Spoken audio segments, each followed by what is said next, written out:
Boa tarde a todos. Sejam muito bem-vindos ao Conselho Regional de Química, quarta região, para mais um evento. Eu sou a Luciana, coordenadora das comissões técnicas aqui do CRQ, e esse evento de hoje é em parceria com a nossa comissão técnica de metalurgia sobre galvanização a fogo e controles de processo. É muito bom ter vocês aqui para a gente poder levar cada vez mais conteúdos de qualidade para que vocês se informem, trabalhem melhor, trabalhem com mais propriedade, com mais informação na área química. Compartilhem essa live, chama o pessoal para assistir, que nós vamos ter hoje duas pessoas que sabem muito sobre esse assunto, nossos dois palestrantes. E antes de chamá-los, eu vou dar os breves recadinhos, né? Que para vocês, durante a apresentação, nós vamos disponibilizar a pesquisa de satisfação, que se vocês estiverem inscritos no canal e preencherem ao vivo, vocês ganham um certificado de participação, que pode valer como horas complementares em instituições de ensino e também vale para enriquecimento do seu currículo profissional, né?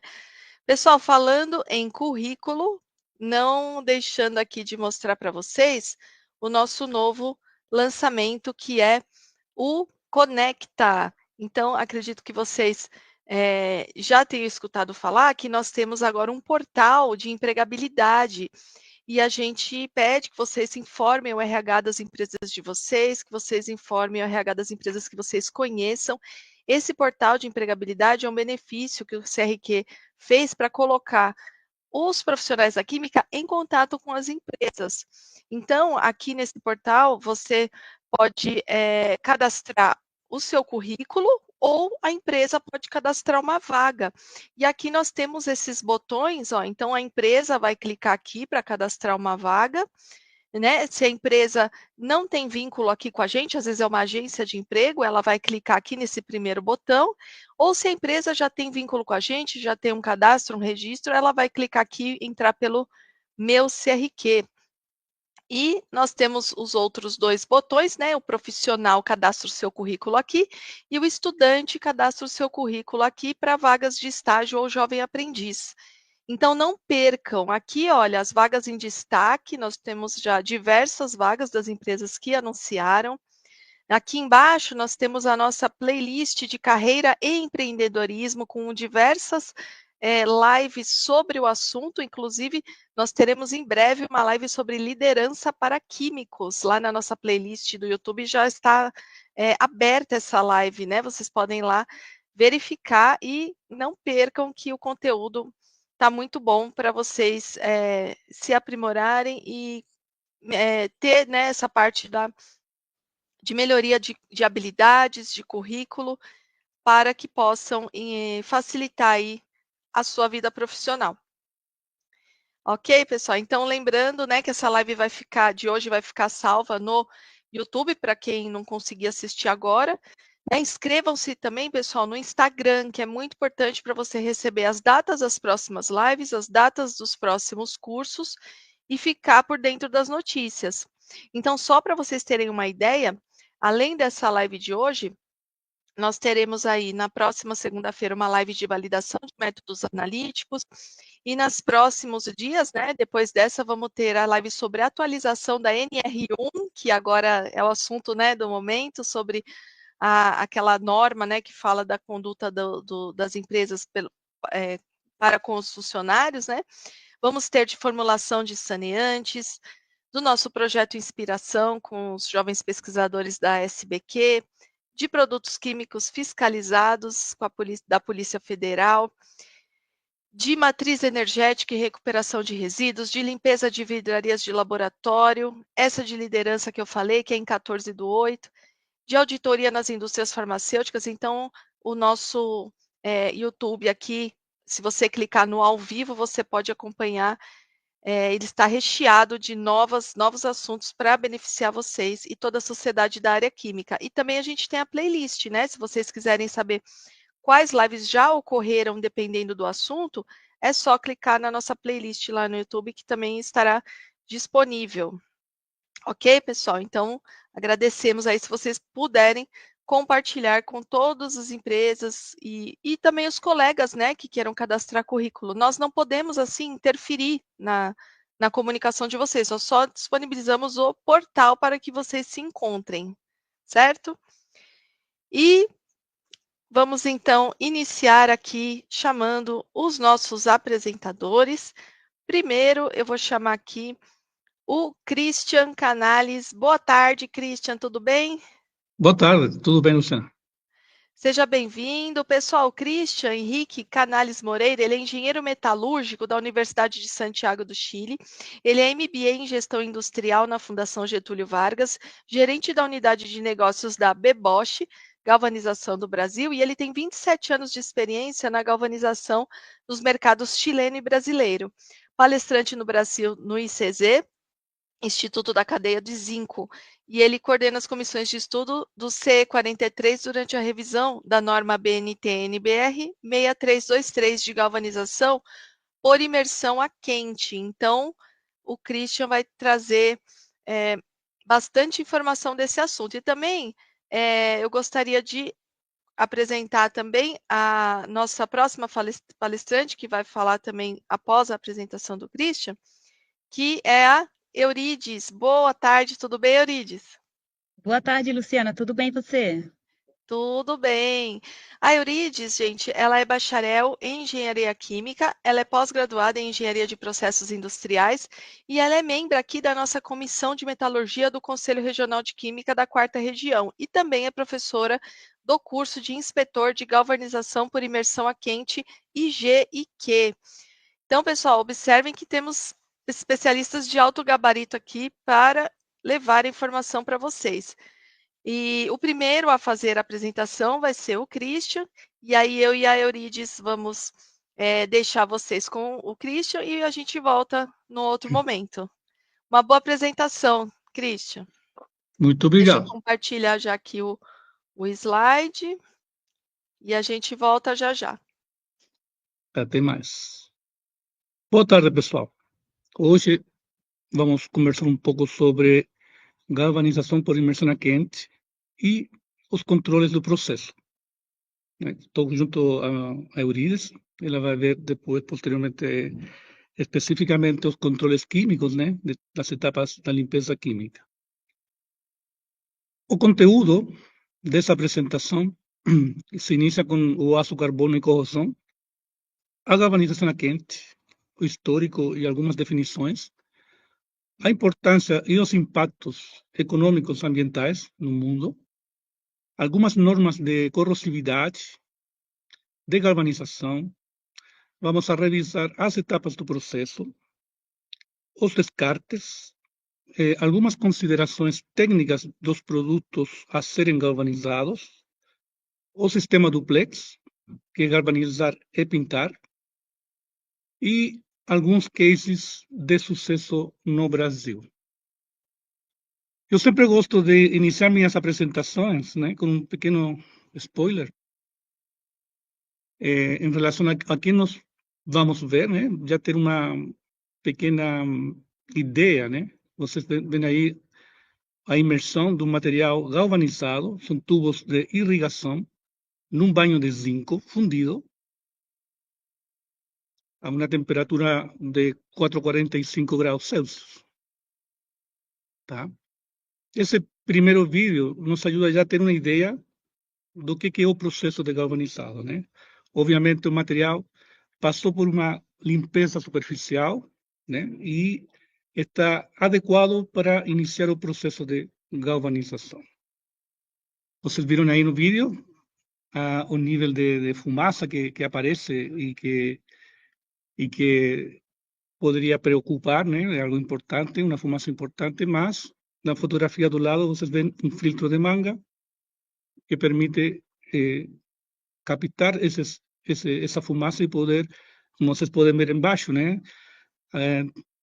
captar essa fumaça e poder dar um destino correto. Bom, pessoal, o aço carbono é uma liga metálica, base ferro, a mais utilizada no mundo. 40% da produção de aço é realizada com sucata. O ferro corresponde a 95% da produção de metal no mundo. Sabemos a importância do aço carbono, que aqui seria, nessa nossa apresentação, o elemento mais importante, né? É proteger ele. Sabemos que ele tem muitas propriedades, entre elas de alta resistência e dureza, uma alta versatilidade, boa soldabilidade, ductilidade. Sabemos que também que suporta altas temperaturas, altas pressões. Porém, também sabemos que é suscetível à corrosão.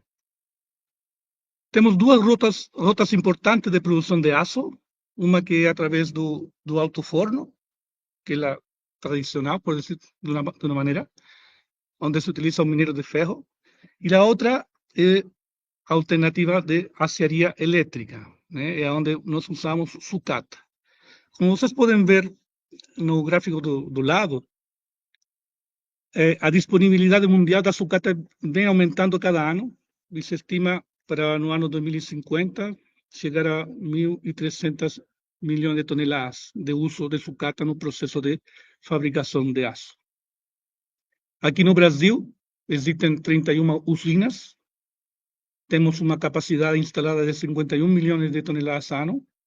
Brasil é o nono produtor de aço no mundo, e os investimentos entre o ano 2008 e 2023 bordeam 34 bilhões de dólares. Temos um diagrama também de os produtos que se fabricam no Brasil por região. O típico diagrama de fases ferro-carbono, né, que todo mundo sofre na faculdade, né? E aí uma fotografia do processo de laminação. A galvanização tem um foco no aço galvanizável, né, que deveria de ter uma resistência à tração menor a 150 KSI ou 1.100 megapascais. Isso de acordo à norma ASTM A143. Geralmente, nossos clientes utilizam aço A36, A52, né, com resistências muito menores a esse valor. Por que limita essa resistência? Por um tema que sempre aparece também nas palestras, em relação à fragilidade pelo hidrogênio. O hidrogênio está no nosso processo, na etapa de decapagem, porém, ele fragiliza as estruturas metálicas quando elas tiverem uma resistência maior a 1.100 megapascais, que não é o caso normal e habitual do nosso dia a dia. A corrosão, tomando como fonte o professor Fábio Panoni, né? Fábio Domingos Panoni, é a tendência natural do metal fabricado em voltar a seu estado original, que é de menor energia. É também definido como a deteriorização das propriedades do metal ao reagir com o ambiente. Sabemos que a corrosão é o maior consumidor de aço no mundo. Temos colegas aí que, quando iniciam uma palestra, perguntam para a plateia quem que é o maior consumidor de aço do mundo. Todo mundo comenta China, Estados Unidos, mas assim, quem é o maior consumidor é a corrosão. Estima-se que a cada 90 segundos, em todo o mundo, 1 tonelada de aço é consumida pela corrosão.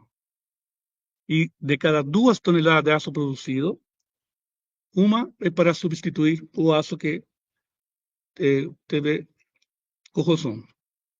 Aí está o processo normal, né, desde o minério, um diagrama de transformação entre o minério através de processos metalúrgicos para finalmente ter uma peça fabricada. E a corrosão não é mais que o processo contrário, né, obviamente associada a custos elevados e também a temas de segurança.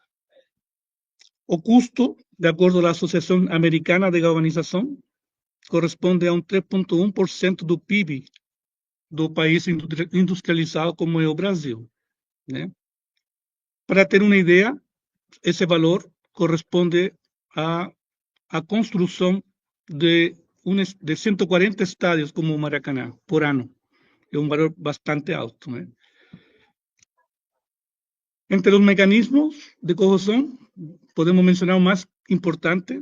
Se estima que 90% da corrosão se gera devido a uma corrosão eletroquímica ou úmida. Se nós pensarmos, né, o planeta 70% da superfície de água, e desse 70%, 97,5% corresponde a água salgada. Então, a formação de pilha galvânica acontece onde temos um ánodo, um cátodo, um eletrolito, e como informação adicional, através do gráfico que está embaixo, vemos que com um 60% de umidade no ambiente, umidade relativa, já pode gerar uma atmosfera poluída, considerando 0,01% de SO2. Portanto, não precisa chover, não precisa estar uma área molhada, só a umidade ambiental relativa já pode originar um início de corrosão no aço. O comportamento do aço também é importante analisar. Temos aqui 3 fotografias. São 3 comportamentos do aço em que no primeiro aparece associado a pintura, o segundo a concreto e o terceiro a zinco. Ok? Nas 2 primeiras fotografias, vocês veem que o aço está com um grau de corrosão avançado e que, de alguma maneira, devido à oxidação, conseguiu desprender o elemento que estava em contato. Nesse caso da pintura, na primeira fotografia, e no segundo caso, o óxido conseguiu e quebrou, não é certo, o concreto, deixando ele exposto. Tá? A terceira fotografia foi uma fotografia enviada pelo professor Fernando Fragata. Creo que bastante pessoas aqui já conhecem ele, né? Ele me enviou e me informou que essa situação que se vê é um tubular danificado há mais de 5 anos atrás. E, como vocês podem ver na fotografia, ainda não está corroído, né? E ele até comenta isso: se fosse pintura, a corrosão não perdoaria. Então, temos essas 3 situações no dia a dia. E aqui nasce a primeira diferenciação, né? Temos nesse seguinte slide a situação de como que, ante uma pequena área exposta, uma chapa pintada sobre galvanizado e outra pequena área exposta pintada também, mas sobre o aço diretamente. Esse fenômeno que vocês veem aqui basicamente acontece pela proteção catódica que origina o zinco sobre o aço, né? Vemos aqui a organização dos metais, onde na parte superior corresponde aos metais de menor nobreza, e na parte inferior de maior nobreza. O que quer dizer isto? Que os metais que estão na parte mais alta dessa escala conseguem proteger os metais da escala mais baixa, quando eles estão em contato em um meio corrosivo. Ou seja, se nós centralizamos especificamente o zinco, que é a matéria-prima que usa a galvanização a quente, está na parte mais alta, que é o ferro. Portanto, estando em contato, é o zinco que vai se sacrificar, né, para poder proteger o aço. Temos aqui também um diagrama em que se comparam duas formas de proteger o ferro, né, com zinco, onde o zinco forma e interage com o ambiente formando sais de zinco e continua protegendo o ferro se vê praticamente intacto. E quando o ferro é protegido, por exemplo, com níquel, né, se nós revisamos a escala, o níquel está em uma posição inferior que o ferro, portanto, é o ferro que vai se corroer, né? Esses são os cuidados que na hora de desenhar engenhariamente uma estrutura metálica, um equipamento, uma estrutura que possa ter uma combinação de metais, é entender essa forma de trabalhar, que é uma forma natural, e entender o metal que tem que ser protegido, que tem maior importância, para não originar uma situação contrária. Tudo isso está normatizado. Existem várias normas internacionais e temos aqui também a ABNT NBR ISO 9223, em donde especifica as taxas de corrosão de vários metais, o aço carbono, do zinco, do cobre, do alumínio. Essa norma também define as diferentes categorias de corrosividade ambiental, desde a C1 até a CX.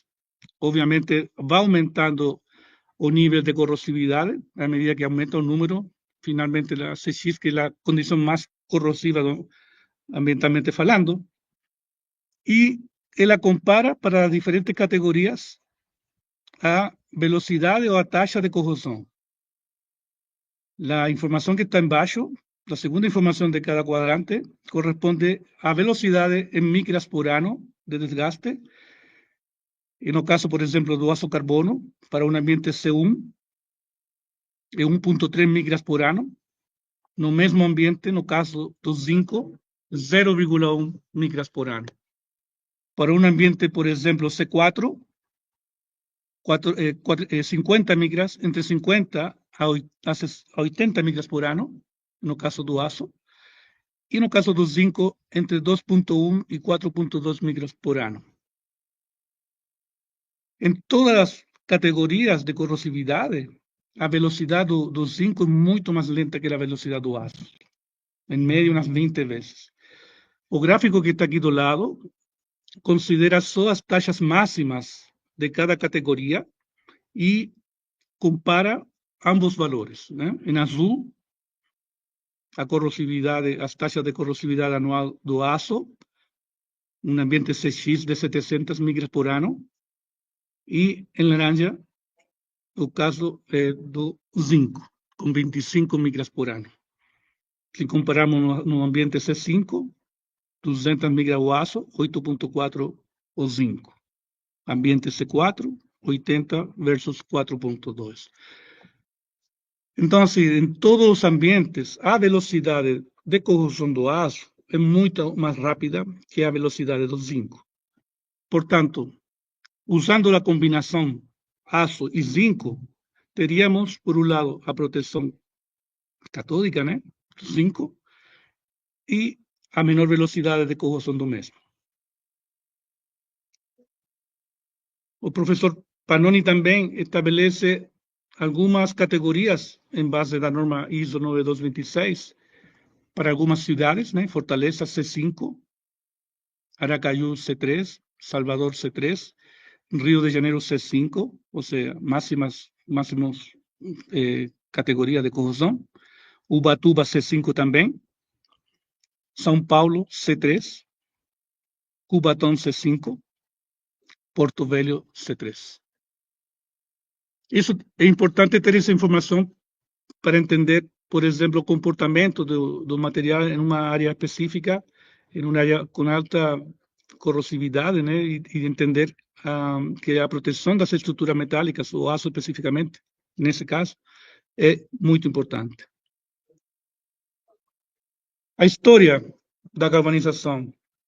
Sempre a gente fala, né, do nome estranho, esquisito que tem galvanização. E nada mais e nada menos que em honra ao cientista e médico Don Luigi Galvani. A gente brinca um pouco, né, se tivesse sido um cientista brasileiro com o sobrenome Silva, o processo chamaria-se silvanização.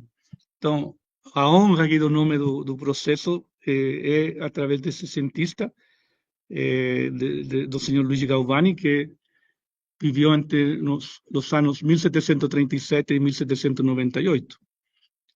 Logo, o francês Moulin, no ano 1741, observou que o zinco era capaz de proteger o aço da corrosão. E, finalmente, Stanislau Sorel, no ano 1837, ou seja, quase 200 anos atrás, homenageando Galvani, patenta o processo de galvanização. No Brasil, geralmente, existem muitas pessoas que, primeira vez que conhecem sobre esse processo, numa das palestras, várias palestras que eu realizo, sempre tem pessoas que falam que parece ser um processo inovador, mas assim, é um processo muito antigo, que já está demonstrado em Europa, como comentei, já há quase 200 anos. Hoje, na Alemanha, em Baviera, temos uma estrutura, uma guarita ferroviária, que está em exposição. Esta tem 120 anos de funcionamento. Cada 3 anos é feita uma conferência internacional de galvanizado na Europa.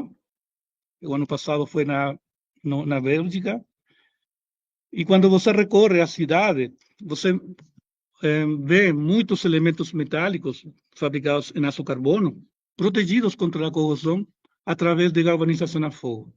Né? Temos aqui uma lixeira, uma proteção para a árvore e um portão. Hoje, no Brasil, ainda não temos esse nível de cultura em relação ao conhecimento e em relação à boa experiência com galvanizado.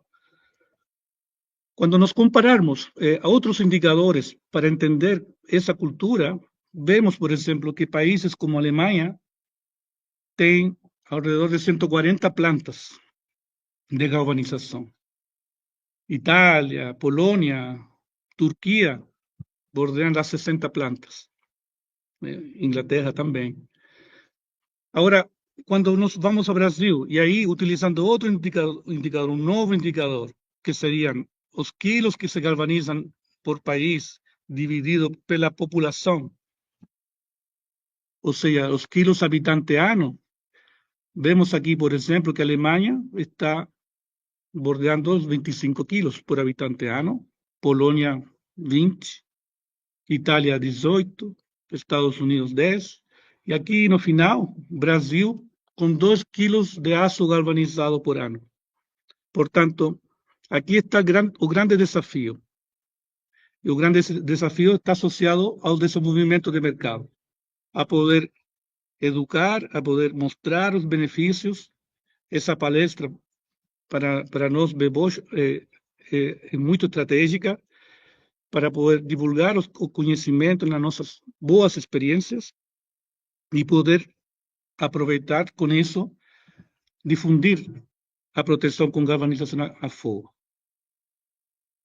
Aqui temos 2 obras importantes, o Eurotúnel, utilizando-se 2.500 toneladas de aço galvanizado, né?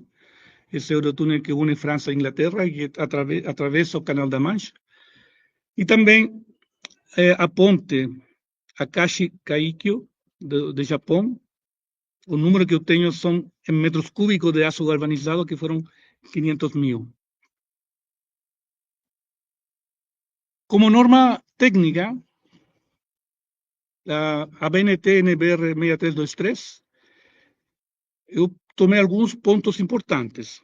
Primeiro, a espessura solicitada do revestimento é a média de várias espessuras medidas no material. Essa média medida depende de cada espessura do aço. Por exemplo, para materiais fabricados com um aço menor a 2 milímetros, a camada média tem que ser maior a 49 micras, ou 350 gramas por metro quadrado. Entre 2 milímetros e 4 milímetros, 56 micrômetros. Em 4 a 6, 70, e maior a 6 milímetros, 84 micrômetros como média. Ou seja, à medida que aumenta a espessura do aço, o requerimento normativo exige uma maior camada média de zinco. Algumas empresas, alguns clientes perguntam se é a camada mínima ou a camada média. E é a camada média. Mínima, a norma aceita até não ter camada, até medir 1 micra ou 0, ou não medir nada. Considerando outras características, o tamanho dessa pequena área que não está recoberta, e considerando também essa proteção catódica que origina o zinco, que não precisaria, em áreas menores a 10 milímetros quadrados, centímetros quadrados, por exemplo, ser reparado. Também especifica a concentração do banho de zinco. né? Uma vez fundido o banho, ele tem que ter uma concentração de zinco maior a 98%, tá? Aqui temos um exemplo da Beboche, aqui da planta de Jundiaí, com uma concentração de 99,63%. Mês a mês, as empresas que trabalham de acordo à norma deveriam de oferecer essa informação aos clientes, né? Que é um requerimento obrigatório. Do lado direito temos uma fotografia do aspecto visual. Vocês veem aí duas tonalidades, uma mais brilhante que a outra, na mesma peça, né? Estão soldadas. E essa é uma situação que a norma também aceita como algo normal, tá? E o fato de ter essa fotografia nessa apresentação é para esclarecer esse motivo. O processo de galvanização, como vocês viram no vídeo, a peça é imersa num banho de zinco fundido, e nesse processo acontecem interações atômicas, e que o brilho vai depender da reatividade do aço com o zinco. Não significa que não esteja bem galvanizado ou tenha falhas de galvanização devido a essas diferenças no aspecto visual, tá? Quando o inspetor ou a pessoa que vai revisar o material não tem esse conhecimento e, por exemplo, tem um maior conhecimento em avaliar esquemas de pintura, normalmente ele rejeita essa situação, tá? Porque na pintura essas diferenças de tonalidade são importantes e não se aceitam. E aí é onde nós falamos sempre que existem diferenças entre os argumentos técnicos da galvanização a fogo que permitem e aceitam esse tipo de diferenciação, tá? Portanto, é importante continuar oferecendo conhecimento, normatizando. Nós, através do Instituto da Cadeia do Zinco, nós temos curso de inspector de galvanização também, não só para aprender esta informação que estou comentando, sino que outros aspectos técnicos que se requerem para poder avaliar bem uma estrutura galvanizada. Embaixo, nós temos uma medição de um aço com maior reatividade, 219 micras. Se você revisa na tabela aqui, essa chapa tem uma espessura maior a 6 milímetros, requeriria 84 micras de média, e vocês veem que é praticamente 3 vezes essa espessura. Então, é um tema importante. A aderência pode ver-se complicada em alguns casos quando existem camadas, por exemplo, superiores a 400 micras, e a norma não limita o máximo de camada média. O que limita esse máximo é a aderência do recobrimento. Portanto, com 219 micras, não tendo problema de aderência, essa peça estaria aprovada.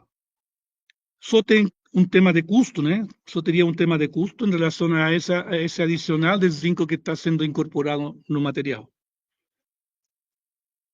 Outra pergunta que também o pessoal faz, né? É quanto tempo dura a galvanização? E para isso, vou me apoiar nesse gráfico.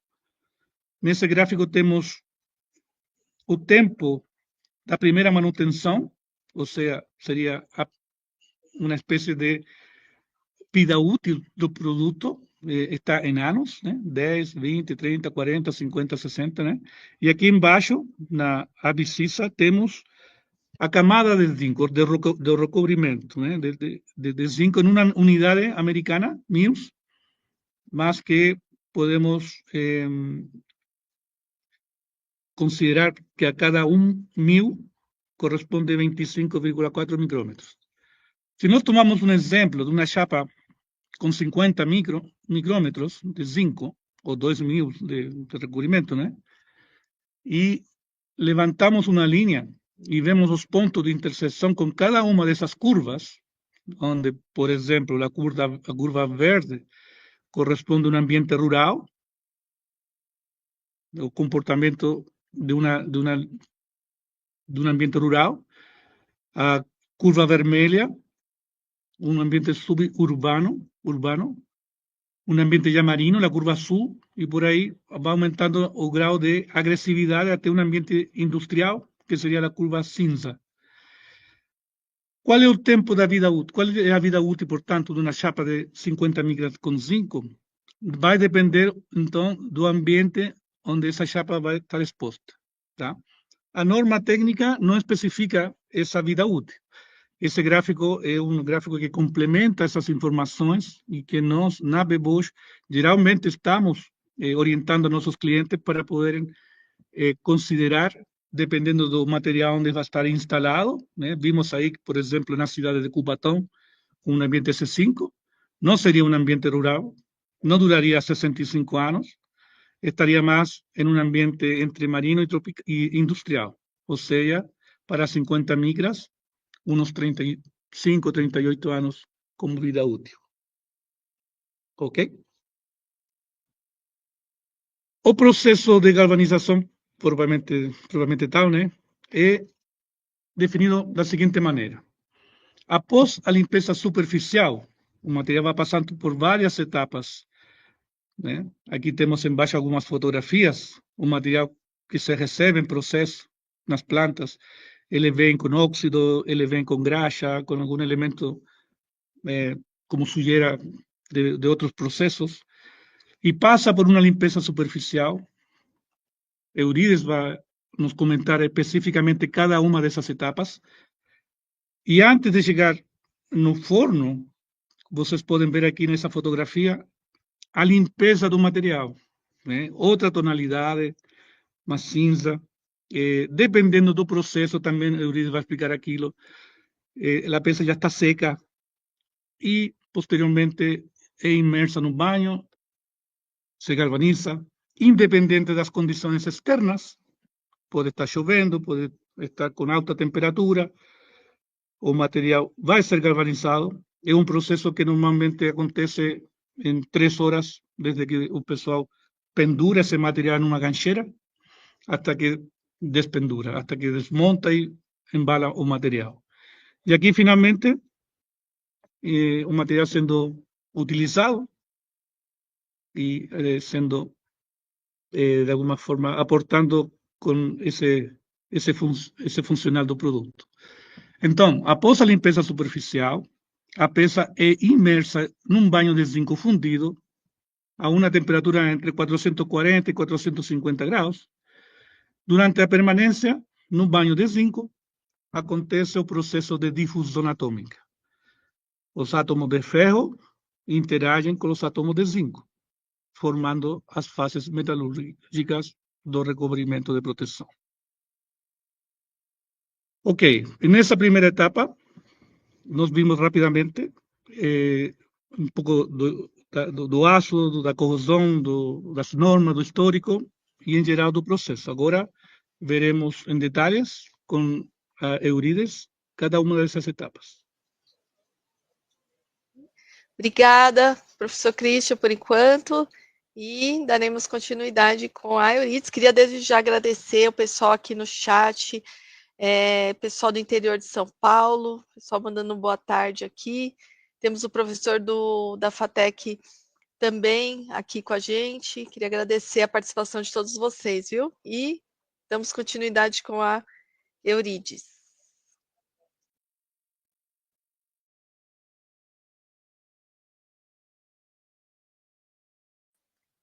Tá sem o som, Eurides. É porque você tá com o professor, né? Tá. Isso, eu tô usando o áudio do Christian. Certo. Pode ser? Pode. Pode deixar só o meu computador, melhor, acho. Pode centralizar aí na tela do Christian, Eurides. Ótimo. Isso. Aí. Maravilha. Boa apresentação, viu? Pode bloquear a tela dela, por favor, Luciana. Bloqueia a minha tela que eu vou ficar com a tela do Christian. Ótimo. Bom, pessoal, eu vou falar sobre o processo, né, de preparação superficial, né? Geralmente, quando a gente fala do processo de galvanização e das etapas do processo, a gente pensa de imediato, né, sobre ali a etapa do zinco fundido, é onde ocorre a fundição do zinco ali na temperatura de 450 graus, é onde ocorre a fase metalúrgica, onde ocorre o processo de aderência e onde todo o revestimento é formado. Só que antes disso, existem algumas etapas extremamente importantes que exigem um controle rigoroso para que o material chegue nessa etapa de desencagem, né, com todas as propriedades ali mecânicas, físicas, para que então essa aderência seja de fato ali preservada e a galvanização esteja o papel que realmente precisa ter, que é de proteção. Eu vou iniciar falando do processo do desengraxe, né, do desengraxe ácido. Está aí aqui nesse diagrama já circulado em verde, é a primeira etapa do processo. Como que funciona? As peças geralmente chegam na galvanização com certa oleosidade, graxa, decorrente do próprio processo de fabricação do cliente ou utilizado com o intuito ali de protetivo, né, contra a corrosão. E aí, o primeiro processo na galvanização é remover esses contaminantes da superfície, porque o zinco só adere em superfície limpa. Então, precisa se garantir de início que o processo já comece, né, com todos os controles necessários para a eliminação etapa por etapa do processo. Quando a gente fala de desengraxe, a gente vai eliminar o que é decorrente dessa natureza de óleos e de graxas. E aí, como que funciona esse processo de desengraxe ácido? Geralmente é uma solução ácida, né, à base de ácido clorídrico e ácido fosfórico, e tensoativos, né, onde aqui no esboço abaixo, aqui mostra como que funcionaria em cinza, simulando a peça, a parte marrom aqui é a parte da oleosidade, e como que funcionaria esse processo, né, dessa quebra dessas moléculas de gordura que está aderida ao material. Então, primeiro o substrato é imerso em contato com essa solução aquosa, né, depois acontece ali a etapa de umidificação, depois a etapa de emulsificação e, por fim, a dispersão aí dessas moléculas de gordura da peça, tornando imescíveis na solução aquosa. E aí a gente tem, então, uma peça, vamos dizer, desengraxada. É um processo que exige controle, né, dos controles químicos, né, por exemplo, do pH, aí como é uma solução ácida, se trabalha com pH de caráter ácido. As concentrações do produto também que se utiliza nessa etapa é extremamente importante, e aí esse consumo é diário. As adições também dependem muito de galvanizador para galvanizador, se as adições vai ser diária, se vai ser semanal, se vai ser 2 a 3 vezes por semana, mas o importante é essa reposição dessa matéria-prima. A temperatura, um ponto importante aqui do desengraxante ácido é que ele trabalha numa temperatura ambiente, em torno de 20 a 40 graus. O tempo de imersão nessa peça, dentro desse tanque de desengraxe, é extremamente importante, é um fator aí também predominante para a limpeza da peça, né? Então, varia aí de 5 a 20 minutos, dependendo do grau de oleosidade, pode ser maior, pode ser menor. E aqui nessa etapa também, pessoal, se controla os contaminantes. O ferro, na galvanização, o contaminante ferro, ele é um vilão em todas as etapas do processo. E aqui não é diferente. Em uma quantidade aí muito superior, ele pode diminuir a eficiência do nosso desengraxante. Então, esse faz parte dos controles químicos do processo de desengraxe, né, que deve se manter aí na menor concentração possível para que a gente não perca a eficiência desse processo. E outras análises também são realizadas, por exemplo, tensão superficial do banho. Então, são tudo controles importantes para a gente ver o quanto que esse desengraxe está sendo eficiente para o processo de limpeza da parte oleosa desses materiais. Um ponto importante também aqui é que quando a gente fala de processo de desengraxe ácido, essa etapa do enxágue para próximas etapas aqui, decapagem, que também é ácida, ela é eliminada. Então, eu posso fazer a minha peça aqui no tempo adequado para remover essa oleosidade, deixar escorrer, o processo de escorrimento é extremamente importante para não contaminar os processos posteriores, e posterior a isso a gente pode ir com essa peça diretamente para a etapa de decapagem. Uma coisa importante aqui também, que como ele é a base de ácido fosfórico e ácido clorídrico, ele já funciona, né, vamos dizer, com uma decapagem parcial aqui já nessa etapa por conta desses elementos ácidos aqui na sua composição. Existe também outra tecnologia disponível que os galvanizadores podem estar optando a utilizar também, que é o desengraxante alcalino, né? Veja que aqui no esboço, né, ele já exige um enxágue aqui, ó, intermediário entre o desengraxe e a decapagem, porque nós estamos falando de um alcalino com um ácido, nós ocasionaria aqui o quê? Uma neutralização desse ácido. Então, é essencial, após esse desengraxante alcalino, uma etapa de enxágue para, posterior a isso, a etapa de decapagem. como que funciona esse processo, pessoal, aí da solubilização desses óleos? Né? Em geral, tem o óleo mais um álcali, que é a composição do banho aí, que pode ser um hidróxido de sódio, um hidróxido de potássio, silicatos, carbonatos e outros. Essa mistura toda aqui forma um sabão solúvel, ou seja, também removendo essa parte de oleosidade, graxa toda decorrente dessa parte residual do substrato aqui do aço. Né? É um processo importante que trabalha também com temperatura. Para ocorrer esse processo de saponificação, 3 pilares são importantes: a temperatura, e geralmente é um processo que trabalha com aquecimento, em torno de 60 a 80 graus, e aí já tem tecnologias disponíveis no mercado de desengraxante alcalinos, que trabalha já com temperatura de 40 graus, mas a gente não vai entrar muito nesse detalhe nesse momento, né? Até porque sua utilização, em comparação ao alcalino de alta temperatura, eu acredito que ainda é menor. A alcalinidade, como nós já comentamos, e o tempo aqui também são fatores predominantes para ocorrer esse processo de saponificação. As etapas nesse processo aqui também químicos, o pH é extremamente importante. A concentração de matéria-prima também, em qualquer etapa do processo, até por questão de arraste, de consumo, é sempre importante a gente estar fazendo essas adições, e aí fica a critério de cada galvanizador como fazer esse processo de adição. A temperatura, como a gente já falou, normalmente se trabalha em torno de 60 a 80 graus, mas aí existem tecnologias que nos permitem trabalhar com temperaturas menores. Né? O tempo de imersão também é um fator decisivo, pessoal, para a gente fazer esse processo de limpeza de oleosidade. Em qualquer etapa de processo, o tempo deve ser respeitado, né? E aí depende muito do grau de sujeira da peça, de sujeira oleosa. E as contaminações. Em qualquer etapa do processo, o ferro ele vai ser uma pedra no sapato para o galvanizador, porque se ele, por determinado momento, por falha de boas práticas de fabricação, esses ferros chegam lá na etapa de recobrimento, do zinco propriamente dito, isso pode gerar grandes prejuízos aí para o galvanizador. Então, são etapas extremamente importantes. Falando da etapa de decapagem, né, após o desengraxe, seja ele ácido ou alcalino, né, se for um desengraxante alcalino, a gente precisa do engraxe, se for um ácido, do enxágue, e se for um desengraxe ácido, a gente pode ir direto para a etapa de decapagem. E como que funciona a decapagem, né? Ele é o principal aí que remove óxidos e carepas da superfície metálica. É recomendado realizar também adições periódicas de aço para manter a concentração, ou seja, conforme vai se utilizando, tende-se a diminuir essa concentração de ácido, automaticamente o processo vai ficando mais lento, o tempo de processo vai ficando maior. Então, se dá necessário essas adições de matéria-prima para se manter a constância da concentração do ácido, repor a perda por evaporação e arraste das peças até que é o limite de solubilidade do cloreto ferroso. E o que isso significa? A gente tem que fazer essas adições para manter a concentração, mas isso tem que ter um equilíbrio com o percentual ou a grama-litro de ferro presente nessa solução.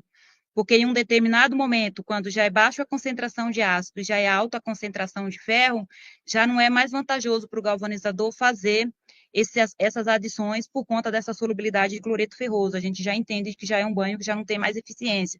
Aí já necessitaria tratar, seja descartar e montar aí um banho novo. As concentrações de ferro superior a 140 ou 150 gramas por litro, não sendo recomendada a sua renovação, igual a gente comentou, né, se vai fazer as reposições da matéria-prima, esse é um fator que tem que ser decisivo, né, o percentual de ferro tem que ser analisado para ver se é compensável ou não, pelo contrário, pode gerar custo, a gente vai estar colocando matéria-prima, mas a quantidade de ferro nesse banho é tão alto que já não tem mais o poder de decapagem como realmente precisa ser. A velocidade de reação da decapagem, né, ela aumenta em função da concentração do ácido, podendo atacar o metal base, como o Christian comentou, né, a fragilização por hidrogênio. Em geral, os aços que são galvanizáveis, ele tem uma dureza menor que 1.100 megapascais, então, geralmente já não se tem muito esse risco, mas ainda assim os galvanizadores têm toda uma preocupação com a utilização de aditivos inibidores, né, de ataque ao metal base, para se porventura vier a ter alguma possibilidade disso acontecer, a gente já está resguardado com essa adição de inibidores para inibir aí o ataque ao metal base, que a finalidade é proteger e não atacar, né? E aí, as concentrações abaixo de 15 gramas por litro de ferro, né, o tempo de decapagem é mais uniforme. E aí, mais para frente, eu vou falar dessa curva de Klinger, que é um fator aí de correlação de concentração de aço com concentração para a gente estabilizar ali o tempo de decapagem, velocidade maior ou menor de reação. Em geral, a parte da decapagem, eles são mais usual hoje no processo de galvanização pelo ácido clorídrico e ácido fosfórico. E aí também são parâmetros químicos que a gente precisa avaliar, né, para manter ali esse equilíbrio dentro do nosso processo. A parte da concentração é importante se monitorar, a gente precisa disso praticamente diariamente. A temperatura, o ácido clorídrico, ele trabalha com temperatura ambiente, o ácido fosfórico já necessita de um aquecimento para funcionar. O tempo de limpeza também dos processos variam de um para o outro. O ferro, o ácido clorídrico, pessoal, em grandes quantidades o ferro é um problema, mas ele necessita de um equilíbrio ali com o ferro para manter ali seu nível de decapagem controlado. O ácido sulfúrico já pode se iniciar aí do zero e chegando a um certo limite aí de 20 gramas por litro. Ele já é também um produto considerado saturado. Em geral, o ácido clorídrico ele é mais utilizado no processo de galvanização do que o ácido sulfúrico. Então, a gente fez esse nível de comparação aqui para vocês entenderem. E embaixo aqui a gente colocou umas imagens de como funciona o processo, né? Como que a gente recebe o material na galvanização com óxido de ferro. E aí vem material que vem com essa oxidação leve, tem material que vem com oxidação pesada, e isso justifica o porquê da gente ter um tempo maior de processo, tempo menor de processo, a gente necessita de um ácido com a concentração maior, com a concentração menor, tá ali no intermediário, justamente porque a gente garante, para garantir que a gente vai conseguir limpar toda essa sujidade, porque os limpos só aderem em superfície limpa. Então, aqui a gente pode estar fazendo esses ajustes necessários aqui no processo para a gente garantir que lá na etapa de recobrimento a peça vai chegar isenta de qualquer óxido. Aqui falando sobre essa curva de Klinger, ela é mais indicada para o ácido clorídrico, né, que é um equilíbrio ali do ferro com o ácido no banho de ácido, né? Qual que é o intuito? É manter a velocidade de decapagem. A gente viu lá atrás que ele necessita o ferro em grandes quantidades, é um problema na galvanização, mas nós estamos falando de um ácido com zero ferro, é um ácido muito lento, o tempo de processo é muito grande de decapagem, então esse ferro, até uma certa quantidade, ele é benéfico aqui dentro da cuba de decapagem, em grandes quantidades, ele é ruim, embaixo também ele é ruim, mas ele precisa desse equilíbrio, então se utiliza muito nas galvanizadoras da Europa e de outros países, essa curva de Klinger, justamente para manter esse equilíbrio de ferro e da concentração do ácido, né? Além de reduzir o consumo de ácido, ele também reduz a formação de efluentes. A gente colocou aqui um esboço de uma condição que seria boa, né, para uma boa decapagem, num tempo ideal, que seria um ácido com uma concentração de 120 gramas por litro, aqui na curva estaria 100 gramas por litro de ferro.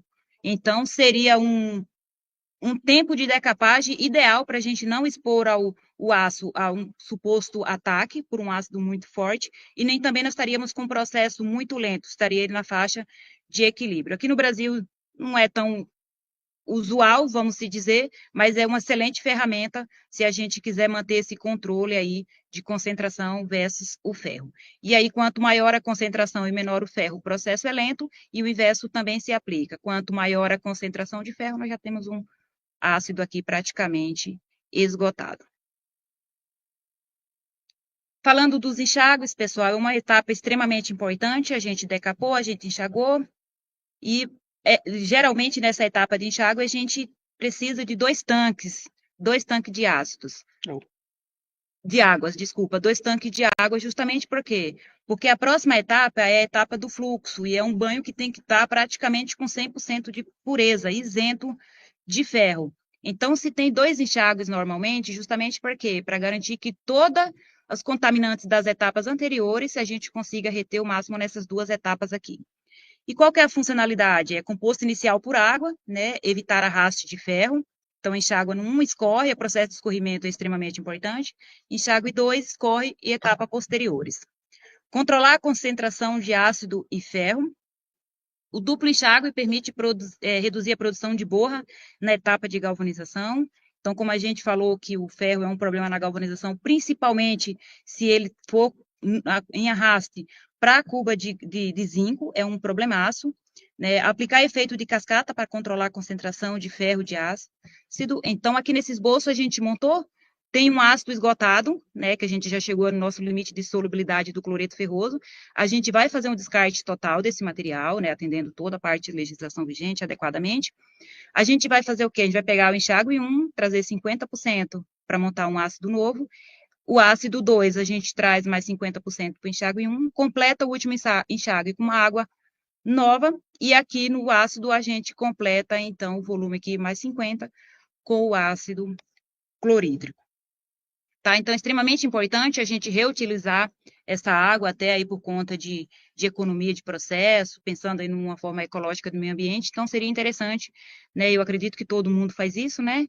Então, a parte de reutilizar, assim também como a água do enxágue é utilizado para se montar um enxágue novo, aí no caso, para quem utiliza o desengraxe alcalino.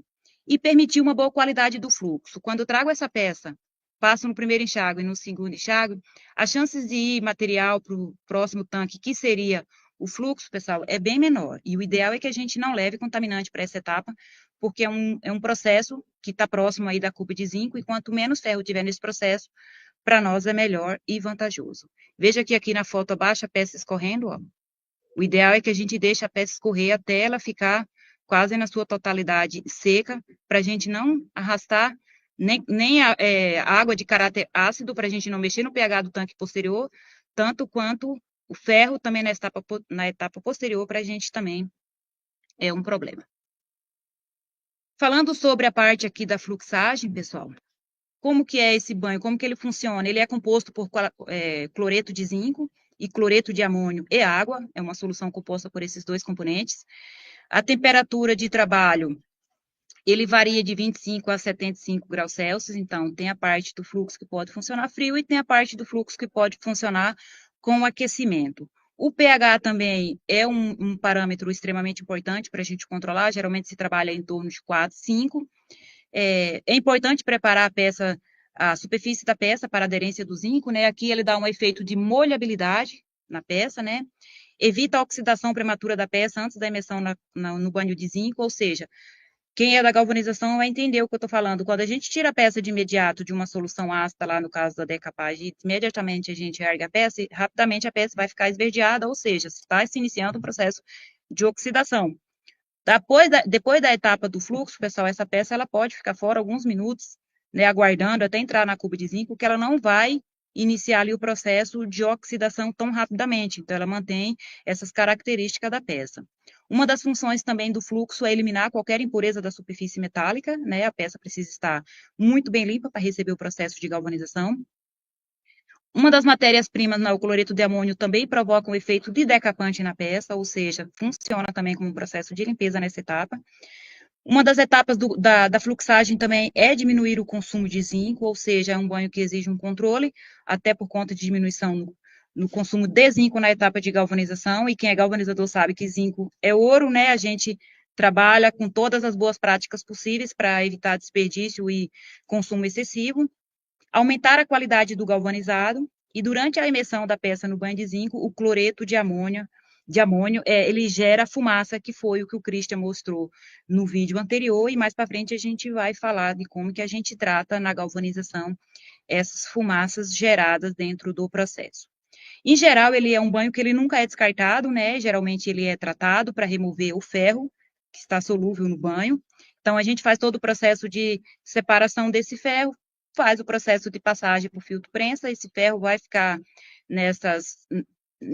nesses filtros, e aí a gente retorna o banho para o processo, mantém todos os parâmetros de concentração, temperatura, pH, tudo ajustado, e o processo segue novamente. Então, tem essa possibilidade também da gente estar sempre fazendo esse tratamento e esse retorno. Então, não é um banho que é descartado, por isso que a gente tem todo esse controle rigoroso do ferro aqui nessa etapa.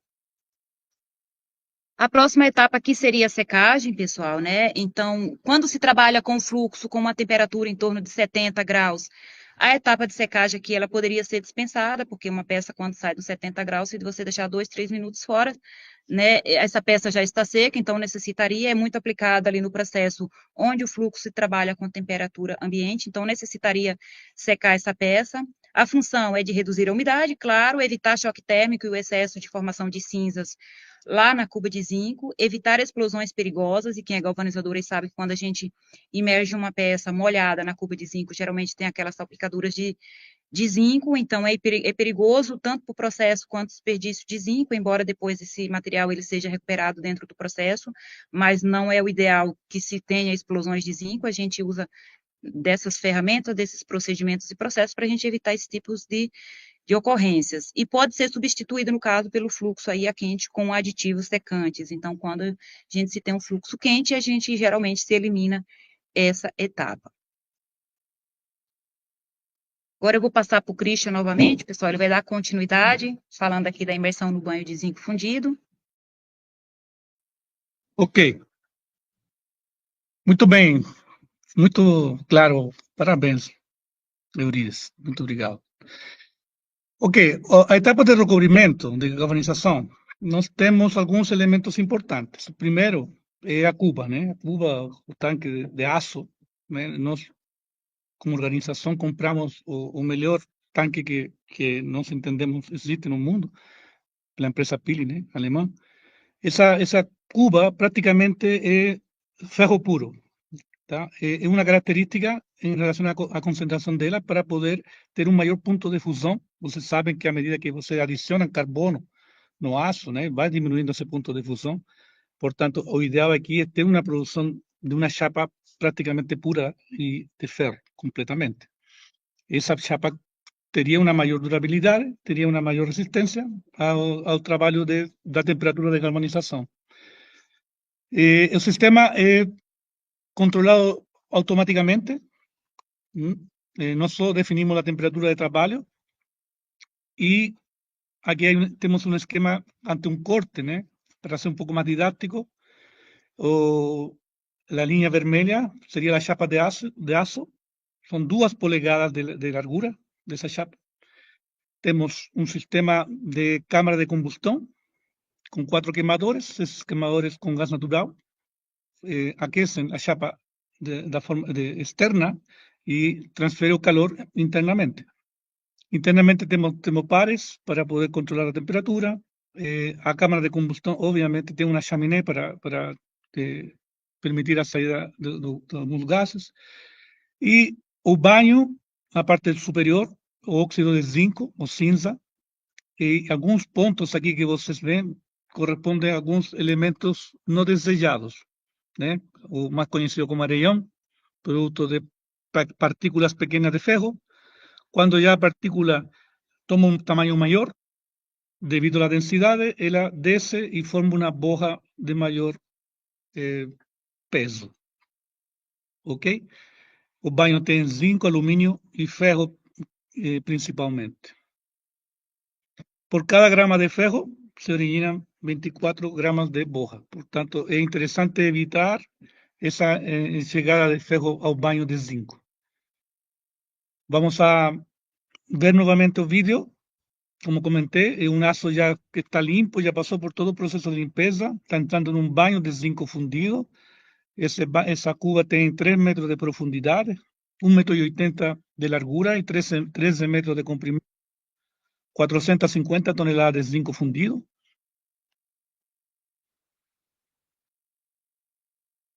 E avançamos também e vemos o vídeo da saída, né? A saída tem que ser um pouco mais lenta.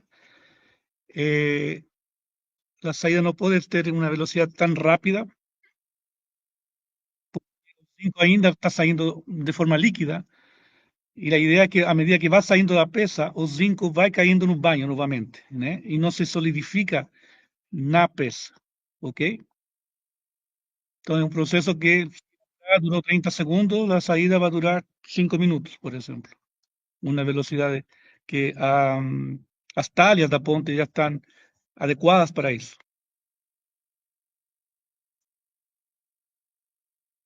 Então, nesse processo, vai acontecer essa transferência e essa difusão atômica. Tanto o zinco entra em pequenas quantidades no aço, como o ferro sai da sua estrutura, em maior quantidade. Ok? Aqui temos uma microfotografia de todas as fases que vão se formando. Aqui embaixo, o aço, né? E as diferentes camadas. À medida que vai aumentando a altura desse recobrimento, vai ficando um zinco de maior pureza na superfície.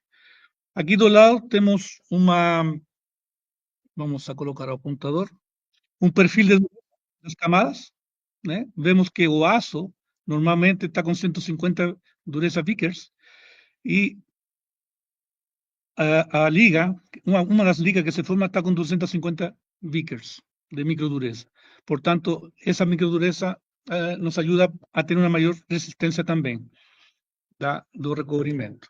Dentro dos controles, o tempo de imersão, os tempos de cada etapa do processo, de desengraxe, de ácido, né? Temos definido também para cada tipo de material os tempos necessários, tanto de entrada como de saída. No processo são definidas algumas metas em relação ao tipo de produto, em relação ao tempo de descida, de permanência, de subida. Originam essas metas consumo de zinco e desvio em relação à norma. O controle do banho de zinco.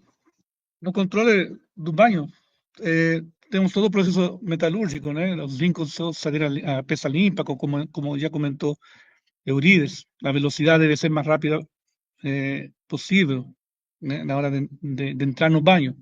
O tempo de recobrimento, a velocidade de extração deve ser lenta. Antes da remoção da peça, é necessário remover as cinzas. E aqui, temperatura, pureza, contaminantes, e se tiver a necessidade de usar algumas ligas, também tem que ter esse controle. Resfriamento, que seria a última etapa. No caso nosso, nós temos na mesma etapa juntos o resfriamento e a passivação. No caso do cliente precisar pintar o material posteriormente, é recomendado não passivar. A passivação pode complicar a aderência da pintura. Entre os resíduos, temos na decapagem ácida, resíduo de fluxo, cinzas, né, a borra, também a que se forma no fundo, e as cinzas são subprodutos que nós vendemos para ter uma reutilização no mercado. Ok? Emissões atmosféricas, principalmente o tema da fumaça e das emissões de alguns elementos como o zinco, cloro e cloreto, né? Alumínio, ferro, cobre, cromo. Aqui o equipamento importantíssimo é o filtro de manga, viu? E a tecnologia para poder extrair essa fumaça, né? Que seja efectiva. Dentro das considerações técnicas, para poder galvanizar, como já comentei, a qualidade do aço, concentração de silício, para saber se é reativo ou não, o tamanho da peça, né? A peça tem que ser de um tamanho que permita ser imersa nos diferentes tanques, né? Às vezes o cliente não pode e é possível galvanizar em 2 etapas. E aí o conceito de dupla imersão. O peso da peça também é importante, vai depender da capacidade das pontes rolantes, o nível de tensões internas, precisa de cortes e furações, o material para poder lavar, limpar completamente a superfície, o cuidado com as chapas sobrepostas, qualidade da solda e também pintura no material. Para alguns conceitos desses, algumas fotografias, alguns diagramas, temos o tema de cortes e furações, limpeza de cordão de solda. Se o cordão de solda não é limpo, vai gerar problema de qualidade.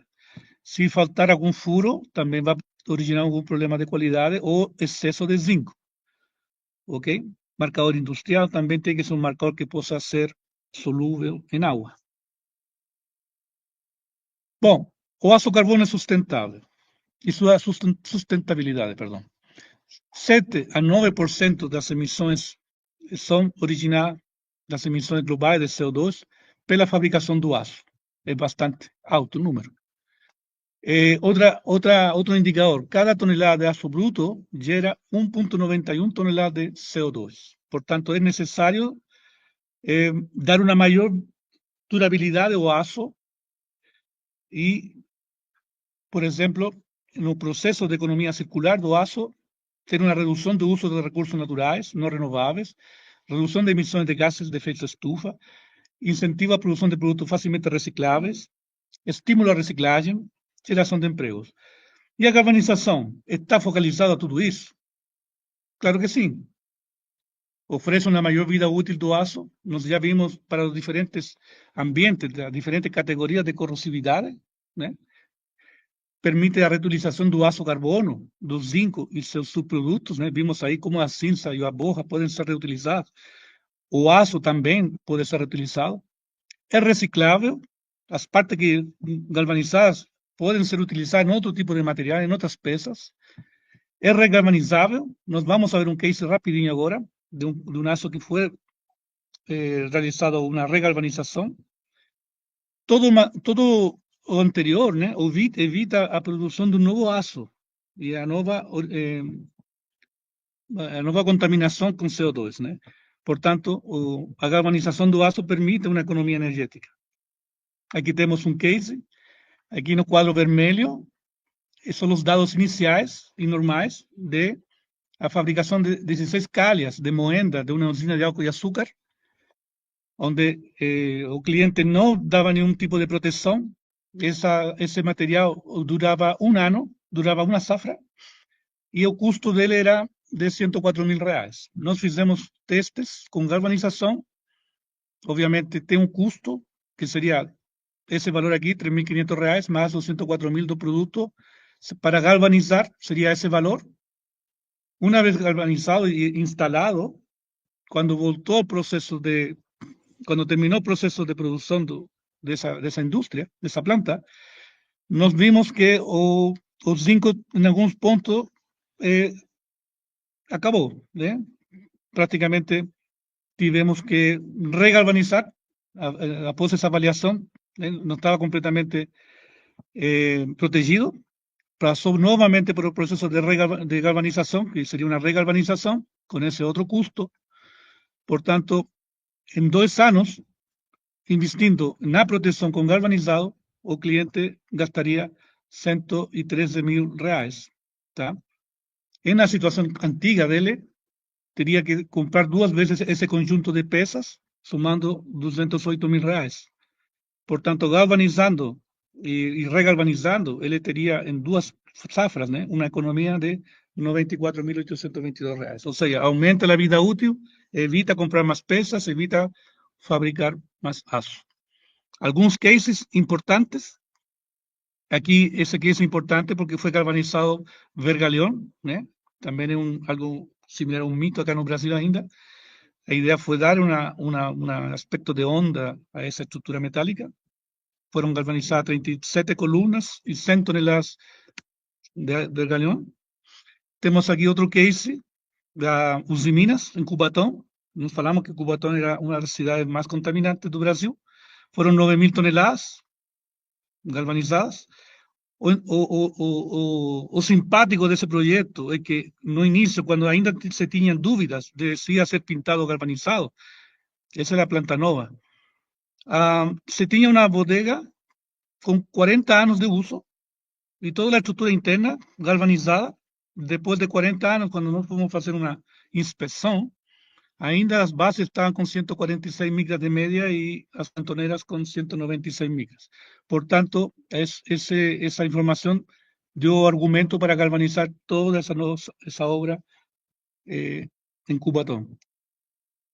Sistema duplex, galvanizar e pintar. Vai depender... Bom, existe uma sinergia, né? Por exemplo, a vida útil do sistema duplex de galvanizar e pintar não é só somar a vida útil da pintura e a vida útil do galvanizado. Essa soma tem que ser multiplicada por uma constante de sinergia. O que significa isso? Se se aplica em uma área rural com uma categoria baixa de corrosividade, essa soma de vida útil pode ter um fator entre 2 a 2,3. Aumentaria. Por exemplo, a galvanização dura 30 anos, a pintura dura 10, são 40 anos. Em um ambiente rural, 40 vezes 2 daria uma durabilidade de 80 anos. A isso se refere essa sinergia. Aqui temos um case muito interessante na planta de celulosa Eldorado, Mato Grosso do Sul. Inicialmente, o cliente só galvanizou o material. Depois faz um seguimento a grandes obras, identificando algumas áreas e medindo a camada em vários períodos do tempo, né? Por exemplo, em 2012, foram identificadas 3 áreas de 3 produtos, foram realizadas medições, depois de 10 anos, foram medidos os mesmos pontos e se encontraram taxas de desgastes, 35 micras, 49 micras, 177 micras. De forma anual, 3.5, 4.9 e 17.7. Então, uma das estruturas tem uma velocidade muito maior. Por quê? Porque em uma planta de celulose existem áreas mais corrosivas. E nessa área, nós orientamos ao cliente a pintar, né? Originando um sistema duplex. Portanto, não foi necessário no início, é possível também aplicar essa melhoria após um tempo de uso, até para poder revisar os investimentos, às vezes inicialmente não dá, e também para identificar as áreas mais críticas, né? As áreas mais críticas vamos a aplicar um sistema duplex. Existe uma norma, essa norma vai depender se a pintura se aplica em aço novo ou em aço em uso. Para cada uma das situações tem vários esquemas de pinturas, né, que estão especificados aqui embaixo. O vital, o mais importante é a preparação superficial, ok? Mas assim, existem pinturas específicas, tanto líquidas como em pó. As pinturas em pó estão só focalizadas a quando a estrutura galvanizada é nova. Os cuidados também, para não utilizar pinturas alquídicas, acontece isso aqui, perda de aderência. Em temas de duplex, temos esse outro case do Ministério da Aeronáutica, em São Luís de Maranhão, em São Luís, sim. Foram 350 toneladas, foram galvanizados e depois se aplicou um esquema de pintura de poliuretano acrílico alifático. A exigência era não ter manutenção em 15 anos. Aqui está o material. A base dessa plataforma aqui era de 24 toneladas. Nós temos uma capacidade das pontes de 10 toneladas, portanto, tivemos que dividir a peça em 3, galvanizar. O cliente, depois disso, soldou as 3 partes, metalizou e pintou em cima. Ok? É possível fazer todas essas etapas. E aí está finalmente o produto. Quais são os benefícios? Maior rentabilidade. Sabemos que a galvanização e o zinco, especificamente, tem uma maior durabilidade em todos os ambientes e um baixo custo. Maior proteção, devido a que o zinco atua como barreira e também como proteção catódica. Maior resistência do recorrimento, pelo fato de ser um processo de difusão atômica e formador de fases metalúrgicas, existe uma maior aderência e uma maior dureza da proteção. Aqui tem uma fotografia em uma obra, geralmente em uma obra existem recursos escassos, né? E como vocês veem aqui, foi todo jogado no chão. A galvanização, obviamente, dá essa resistência. Se fosse material só pintado, com certeza uma equipe teria que ir, depois de montado esse material, a reparar todos esses pontos que perdeu aderência. Proteção interna e externa em tubulações, esse é outro benefício que otorga a galvanização a quente. A estética também é importante. Permite o cálculo da taxa de corrosão, como no case que eu mostrei da planta de celulose. Se eu medir quanto que desgasta anualmente e eu saber quantas camadas de zinco tem hoje, eu posso extrapolar o tempo de vida útil dessa e tomar decisões oportunas. E a sinergia com a pintura em ambientes mais agressivos. Aqui temos algumas fotografias de todo tipo de produto, desde vigas, tubulações, tensores, estruturas, rodas metálicas, radiadores, todo é possível, aço carbono. Bebosch, uma empresa chilena, 60 anos de atividade, nós temos 5 plantas no Chile, 2 aqui no Brasil, Farroupilha e Jundiaí. A referência, agradeço e convido a todo mundo para esse próximo curso de inspeção, de inspector de qualidade de galvanização a fogo, organizado pelo ICC e pela Abraco. Ok, muito obrigado, Luciana. Obrigada, professor. Não é professor, né? Mas obrigada, Christian. Tá. Vou colocar aqui a Euridice também, né? Excelente conteúdo. Vou colocar só uma palhinha aqui, ó. A Clarice falando que é muito, muito esclarecedor. O Luiz coloca aqui, ó, conteúdo perfeito, belo domínio do assunto. E a gente teve uma observação importante também do Alex, ó, muito bom, essas informações não são fáceis de pesquisar na internet. Já aprendi bastante. Parabéns ao CRQ e aos palestrantes, grato. Muito Realmente, né, obrigado. esses detalhes não são encontrados. E como o Christian falou, vocês estão com um curso, né? Quem quiser se aprofundar mais no assunto, depois também pode voltar na live para pegar os dados desse slide, né, Cristian? Sim. Agora nós vamos para as perguntas. Vamos ver aqui. Se tiver alguma pergunta que vocês já tenham respondido, vocês só me sinalizam, porque como foi bastante conteúdo, né? Foi Sim. bem rico, aí pode ser que já tenha sido abordado. Ó. O Robson, ele pergunta assim, para a corrosão, ok, é possível incorporar nanoprata, óxidos metálicos, aqui ele cita óxido de titânio, óxido de zinco, né, grafeno ou cerâmicas dopadas para criar revestimentos antimicrobianos, catalíticos ou resistentes ao calor? Não sei se Olha, vocês não, têm alguma não explicação. domino nada disso. Oi? No domino nenhuma dessas informações que ele Não. comenta. Incorporar em quê? Em quê? No recolhimento, no processo de limpeza? Deve ser na superfície, né? É que hoje tem muito.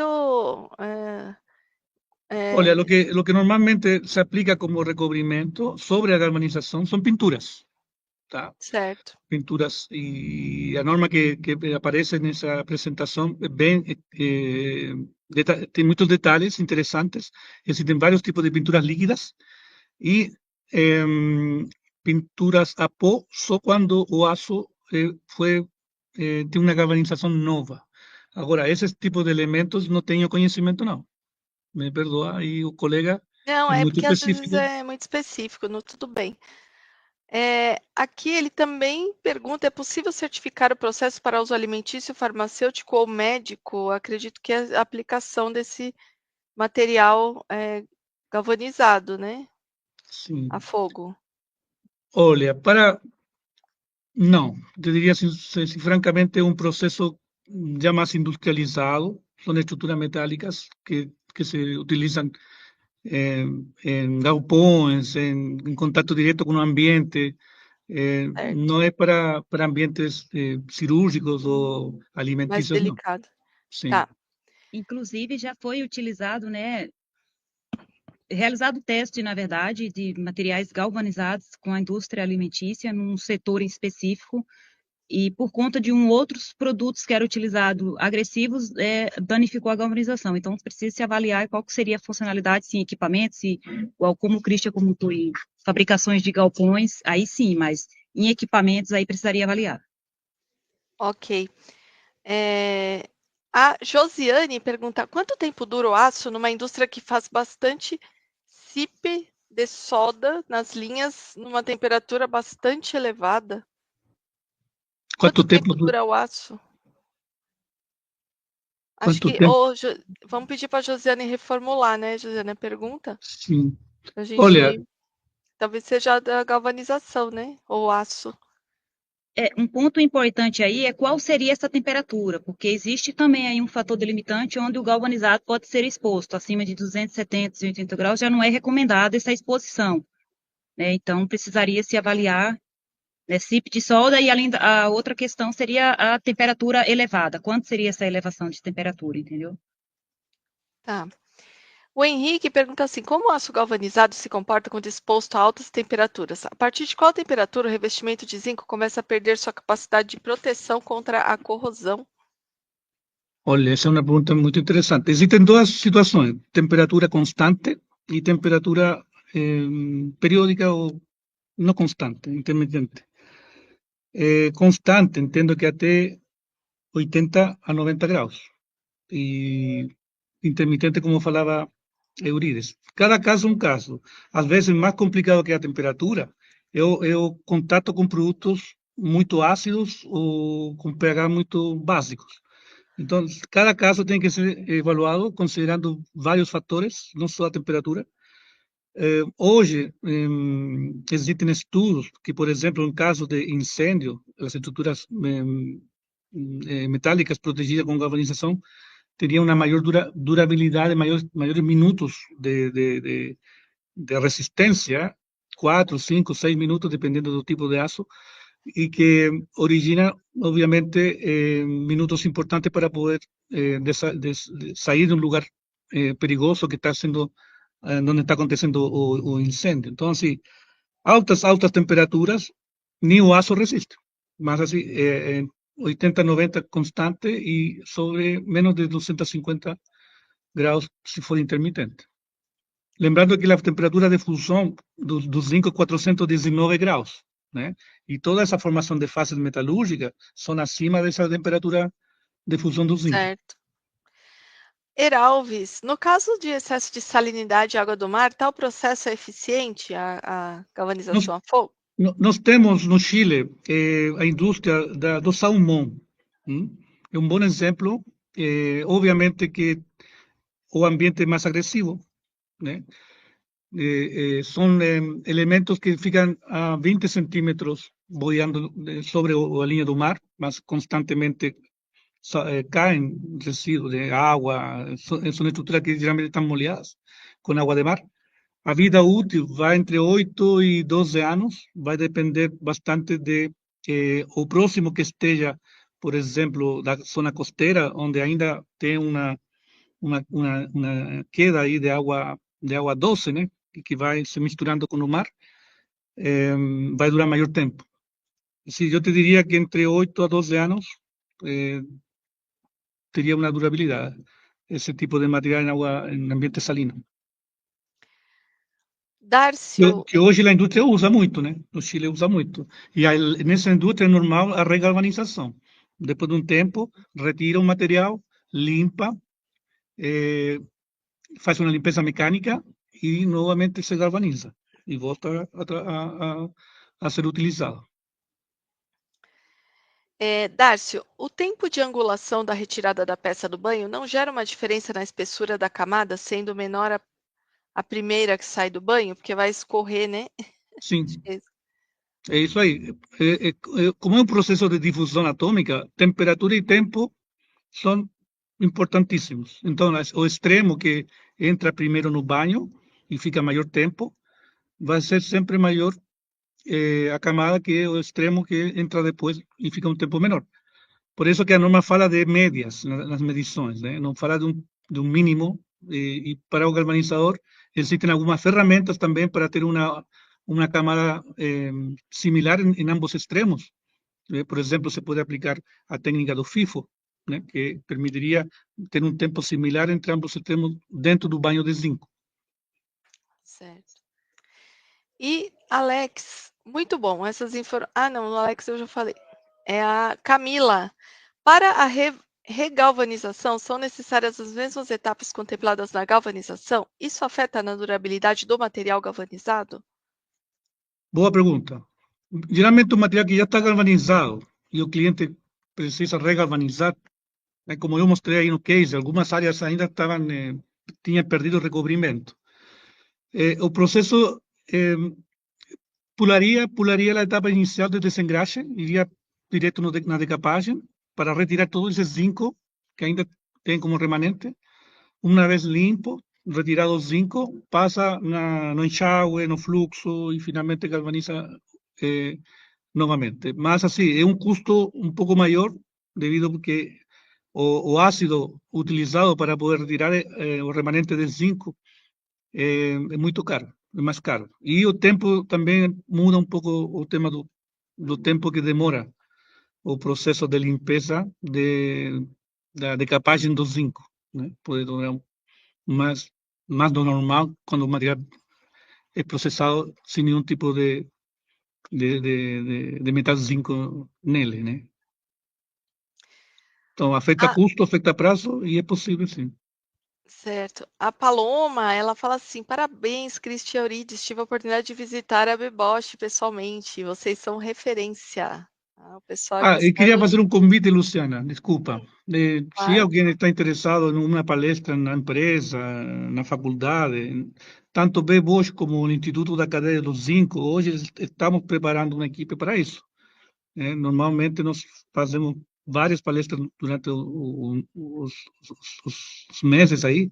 Nós vamos a participar agora do Intercor, e em agosto estamos indo para Porto Alegre, em outubro para Vitória, Espírito Santo. Estamos recorrendo muitos lugares aí. É uma palestra gratuita e podemos ver mais detalhes. E para nós é algo super importante. Para nós também. Pode ter certeza que esses profissionais estão, com certeza mais qualificados depois dessa monte de informação importante. Tem um pessoal fazendo algumas perguntas que, a gente recomenda sobre uso de EPI e principais consequências que poderiam ter. A gente até ressaltando que a gente vai ter uma live sobre a NR1 que trata disso, né, nas empresas, então o pessoal que quer saber mais sobre saúde ocupacional, dessa parte de tratamento de superfície, pode, recorrer a essa nossa live, né, Tá. da NR1. Se E ainda querem algo mais específico com galvanização, Luciana, podem enviar algum e-mail. Nós podemos responder depois, se tiver alguma dúvida específica. tá, pode chamar no e-mail, né. Acho que só tem Uhum. mais umas 2 aqui. Por que uma chapa fina tem maior aderência que uma chapa mais espessa, perguntou Noslen. Aderência, É, porque uma chapa a ver, fina tem maior aderência que uma chapa mais espessa? Faz, faz olha, hay un sentido? fenómeno no banho. Vou associar essa pergunta ao tamanho do recubrimiento, más que la adherencia. Él se refiere a, por ejemplo, una chapa fina puede tener 30 micras, 40 micras, y una chapa mayor, más grosa, 80, 90, 100 micras, né? O processo de galvanização, no momento que a peça entra no banho de zinco, ela entra a uma temperatura do fluxo, 70 graus, por exemplo, dependendo da empresa a que temperatura trabalha o fluxo. O zinco líquido que está em contato com essa massa de aço que entrou no banho, ele solidifica, né? Porque de 4,45, esse contato com o aço a 70 graus origina uma diminuição da temperatura, então origina uma solidificação desse zinco em contato com o aço. A quantidade, a massa de aço que se solidifica vai depender da massa, perdão, a quantidade de zinco que se solidifica, que porque está em contato com o aço, vai depender da massa do aço que entrou no banho. Uma chapa fina origina às vezes, pelo fina que é, nem solidifica o zinco. É muito instantâneo, muito rápido. Uma massa maior vai originar uma massa de zinco solidificada maior. O tempo que demora em novamente fundir essa massa solidificada é um tempo que afeta a difusão do ferro. E aí se obtém um recobrimento maior, por esse tempo maior de fusão, de interação entre o zinco e o ferro. Basicamente, por aí está a resposta, é o tempo, o maior tempo de imersão, produto de que uma maior massa de aço precisa de maior tempo, porque se você dá pouco tempo de imersão e sai com esse material, ainda vai ter massa sólida de zinco na peça, vai ter que submergir novamente no banho. Certo. Aí tem um pessoal também perguntando de normas, eu estou orientando aqui para o pessoal assistir novamente o início da live, que são citadas, né, as normas que Sim. embasam. E para finalizar, o Darcio também pergunta se vocês conhecem algum estudo que correlaciona a espessura desse revestimento e a durabilidade através do estudo ensaio acelerado de corrosão como salt spray. Deve ter, né, materiais Tem. publicados, né? Você tem algum Olha, específico para indicar, não? o que acontece? Os testes de laboratório, no geral, são ambientes artificiais, são ambientes que se criam simulando um ambiente agressivo. Tá? A galvanização, o zinco especificamente, ele precisa de formar algumas capas protetoras. Né? A primeira é o óxido, depois está o hidróxido de zinco e finalmente o carboneto de zinco, quando uma peça é instalada em algum lugar. Então tem uma pátina que ajuda muito a dar uma maior vida útil a esse tempo, a esse funcionamento dessa estrutura galvanizada.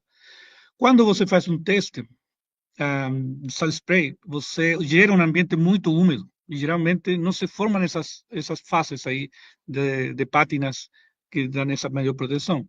Então, geralmente, a galvanização não é uma forma de medir ela, esse tipo de teste, entendeu?